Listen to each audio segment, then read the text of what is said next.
Perkenalkan, nama saya Daris Judi Akila. Perkenalkan, nama saya Jonathan Galvin Asiko. Perkenalkan, nama saya Raffi Ahmad Hakim. Perkenalkan, nama saya Muhammad Farhan Al-Mered Jamail. Perkenalkan, nama saya Radian Nur Alifa. Kami dari kelompok 6 akan mempresentasikan hasil perancangan topologi jaringan PT Gunakarya berdasarkan kebutuhan yang terdapat pada soal UAS. Sebelum melakukan konfigurasi, kami terlebih dahulu menganalisis kebutuhan perusahaan. Dari soal diketahui bahwa perusahaan membutuhkan layanan VLAN untuk direksi dan karyawan, DHCP server, OSPF multi area, hotspot, DNS server, web server, database server, serta monitoring menggunakan Cakti. Berdasarkan kebutuhan tersebut, kami merancang topologi menggunakan 6 router mikrotik, 1 switch manageable, dan 1 server Linux yang akan menjadi pusat layanan jaringan. Berikut topologi dari kelompok kami.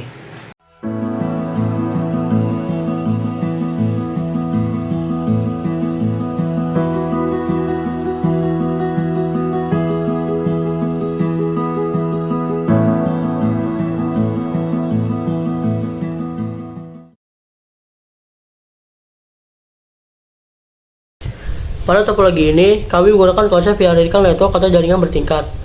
Konsep ini dipilih karena setiap perangkat memiliki fungsi yang jelas, sehingga jaringan lebih mudah dikelola dan dikembangkan. Secara umum, topologi dibagi menjadi 3 bagian utama, yaitu yang pertama gateway internet, yang kedua backbone jaringan, dan ketiga area pengguna. Gateway internet berfungsi menghubungkan perusahaan ke internet.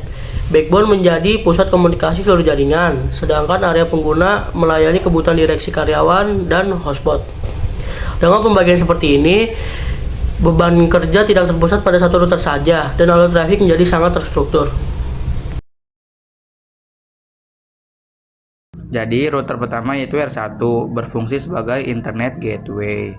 Seluruh trafik yang menuju internet akan melewati router ini terlebih dahulu.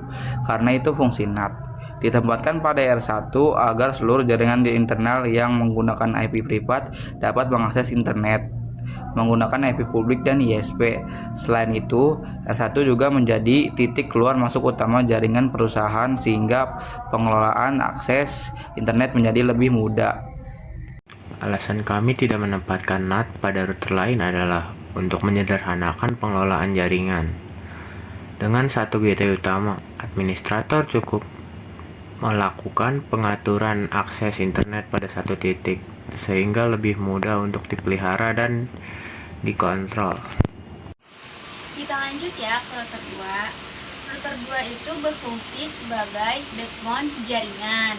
Router ini menjadi pusat komunikasi antar area karena hampir seluruh trafik ini penggunaan menuju server atau internet akan melewati router ini karena posisinya berada di pusat jaringan. Kami juga menetapkan server Linux sebagai router 2. Lanjut, server tersebut menjalankan DNS, WordPress, MariaDB, Cakti sesuai kebutuhan pada tugas masing-masing. Penempatan server pada backbone memiliki beberapa keuntungan. Di antara lain, yang pertama, semua area memperoleh jalur akses yang relatif sama menuju server. Selain itu, jika suatu saat perusahaan ingin menambahkan layanan yang baru, seperti file server atau mail server, maka layanan tersebut dapat langsung ditempatkan pada segmen server tanpa mengubah struktur jaringan utama, sehingga ini akan menjadi hal yang memudahkan. Ketiga, digunakan untuk melayani area 1. Pada area ini terdapat VLAN 10 untuk direksi dan VLAN 20 untuk karyawan area 1 yang terhubung melalui switch manageable. Kami memilih menggunakan satu router untuk 2 VLAN karena keduanya berada pada lokasi fisik yang sama dan menggunakan switch yang sama. Dengan cara ini, penggunaan perangkat menjadi lebih efisien tanpa mengurangi fungsi jaringan. Pemisahan menggunakan VLAN dilakukan karena direksi dan karyawan memiliki kebutuhan yang berbeda. Selain itu, meningkatkan keamanan jaringan, VLAN juga memudahkan penerapan kebijakan bandwidth dengan pengelolaan akses sesuai kebutuhan masing-masing divisi. Router keempat yaitu R4 memiliki fungsi sebagai Area Border Router atau ABR. Router ini yang akan menjadi penghubung antara backbone dengan area yang dua. Dalam OSPF multi-area, keberadaan ABR sangat penting karena bertugas meneruskan informasi routing antar area.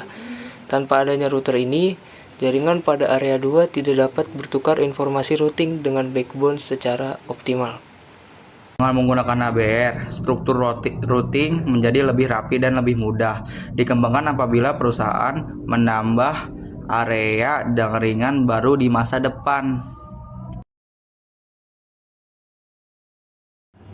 Router kelima digunakan untuk melayani jaringan karyawan area 2. Kami memisahkan area 2 dari area 1 untuk mensimulasikan kondisi perusahaan yang memiliki lokasi atau divisi yang berbeda. Dengan pemisahan ini, pengelolaan jaringan menjadi lebih terstruktur dan sesuai dengan konsep OSPF yang ada pada soal. Walaupun berada di area yang berbeda, pengguna dapat mengakses server maupun internet melalui pertukaran router yang dilakukan oleh OSPF. Router ke-6 digunakan sebagai layanan hotspot. Jaringan hotspot sengaja dipisahkan dari jaringan internal perusahaan karena karakteristik penggunanya dengan direksi maupun karyawan. Penggunaan hotspot akan melakukan autentikasi terlebih dahulu sebelum memperoleh akses internet. Selain itu, penggunaan bandwidth untuk hotspot juga dapat diatur secara terpisah, sehingga aktivitas penggunaan hotspot tidak mengganggu kebutuhan jaringan utama perusahaan. Untuk routing dinamis, kami menggunakan OSPF multi-area. Area 0 digunakan sebagai backbone. Area 1 digunakan untuk direksi dan karyawan. Area 1, sedangkan area 2 digunakan untuk karyawan area 2 dan hotspot. Routing OSPF di sini dipilih karena dapat menghandle jaringan yang besar dan melakukan routing secara otomatis. Dengan demikian, administrator tidak perlu menambahkan route secara manual pada setiap router dan jaringan akan menjadi lebih mudah dikelola ketika terjadi perubahan.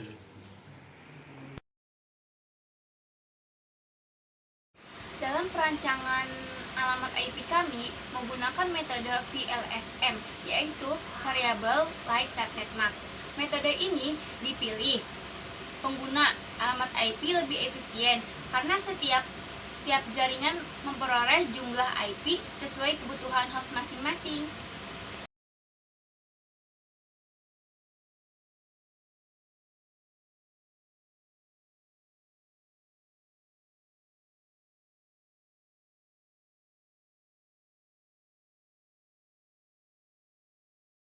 Server Linux yang terhubung ke backbone menjalankan beberapa layanan penting seperti VNS server, web server menggunakan WordPress, database menggunakan MariaDB, dan monitoring menggunakan Cacti. Layanan tersebut dapat diakses oleh seluruh area melalui jaringan yang telah dirancang. Untuk monitoring jaringan, kami menggunakan Cacti yang memanfaatkan protokol SNMP pada MikroTik. Dengan monitoring ini, administrator dapat melihat kondisi perangkat dan penggunaan bandwidth secara real-time, sehingga proses pengawasan jaringan menjadi lebih mudah.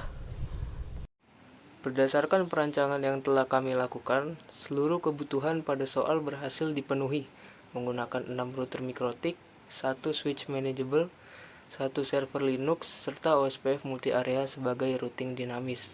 Topologi ini dirancang agar efisien, mudah dikelola, dan menyerupai implementasi jaringan pada lingkungan perusahaan yang sebenarnya. Terima kasih atas perhatiannya semua.